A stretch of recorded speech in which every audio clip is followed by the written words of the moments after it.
Habits a Mindset Hunter. Chasseur d'habitudes et d'état d'esprit.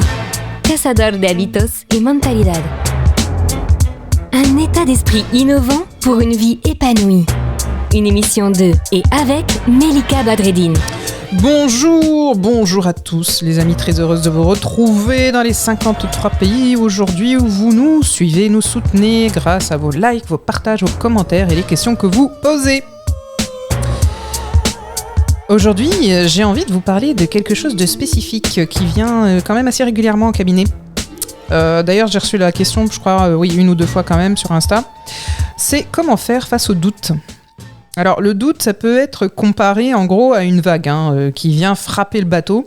Et pour y faire face, c'est important quand même de trouver l'ancrage intérieur. C'est le point d'équilibre qui nous permet de rester stable malgré les mouvements de la vie. En gros, il y a des exemples d'ancrage qui peuvent être la respiration consciente, évidemment la méditation, le sport, vous savez, j'en parle régulièrement, je rabâche jusqu'à ce que vous le fassiez.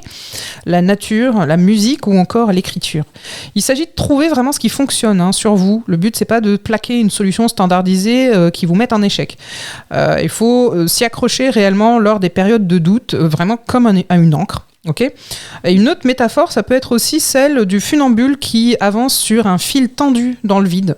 Il ne doit pas se concentrer sur le vide au-dessous de lui, évidemment, vous savez un peu ce qui se passe, mais garder les yeux fixés sur son point d'arrivée. De la même manière, pour faire face au doute, c'est important aussi de se concentrer sur ses objectifs et ses valeurs plutôt que sur les peurs et les incertitudes. Il y a toujours des raisons d'avoir peur, toujours.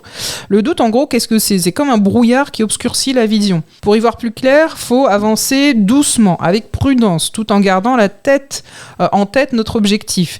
Le doute, c'est comme un trampoline qui peut nous propulser vers de nouveaux horizons si on sait le maîtriser. Il faut vraiment apprendre à rebondir sur nos incertitudes pour trouver de nouvelles solutions. Celle-là, elle est belle, c'est cadeau. Le bon plan de Melika. Le bon plan, ce serait de vraiment prendre en compte que finalement, le doute, qu'est-ce que c'est ? C'est aussi comme un arbre finalement qui perd ses feuilles en hiver. Et l'hiver, c'est une saison normale, c'est une saison comme les autres. Donc c'est normal aussi de vivre un hiver dans l'âme, pourquoi pas. Ça ne veut pas dire qu'on est mort. Ça ne veut pas dire que cet arbre est fichu. C'est simplement qu'il est en train de se régénérer de l'intérieur pour repousser au printemps avec ses feuilles, ses fleurs, ses fruits ensuite. Et de même que le doute, ça peut nous aider tout simplement à nous remettre en question pour mieux avancer. Cette émission est maintenant terminée et comme dit Melika, fuck bullshit, love. Retrouvez l'ensemble des podcasts de Melika sur toutes les bonnes plateformes de streaming. Infos, actu, formation, coaching, ouvrages sur melikabadreddine.com.